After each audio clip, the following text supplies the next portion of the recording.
It's about time I came back to this channel, and I thought it would be fun to maybe start a monthly series of videos in which I talk about the most interesting automotive premieres from the previous month. And so today's video is going to be about the best new cars revealed in March of 2026.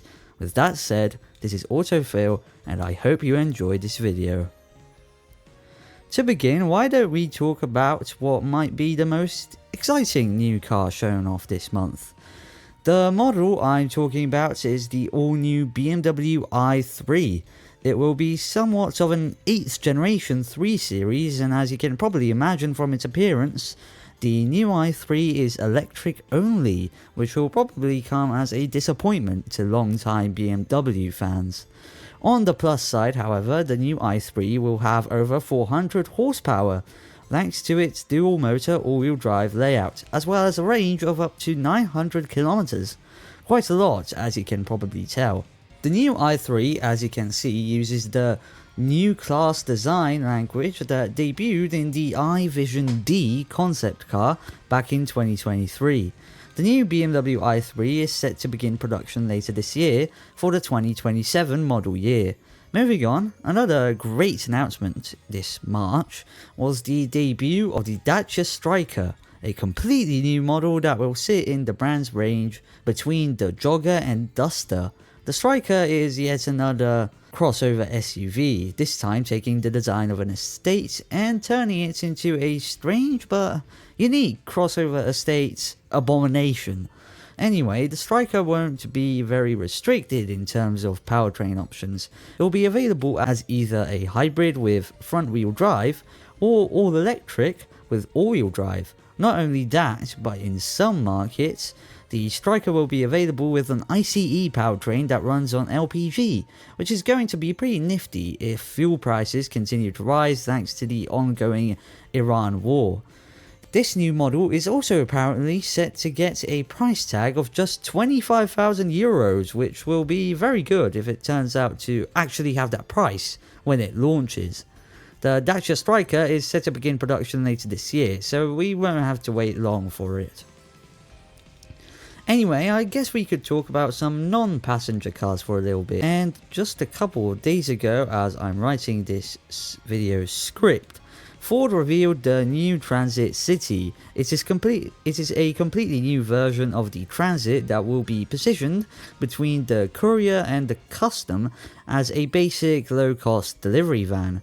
Although I don't think it will be that low cost, because the Transit City is electric only, and so in most countries in Europe the Transit City probably won't sell that well, as there isn't always going to be a charger everywhere, especially in Poland where I live. What else do we have here? Oh, now here we have something else. Chinese automotive giant Chery has revealed yet another model that they plan to bring over to Europe, that being the Tiggo 4.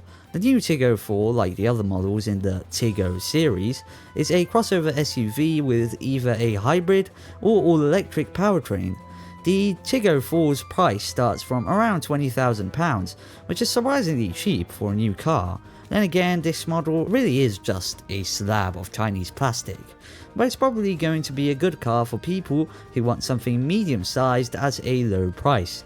And finally, for our last car today, Jaguar Land Rover announced a completely new brand that for the time being will only be available in China, but will eventually come to European and hopefully also American shores.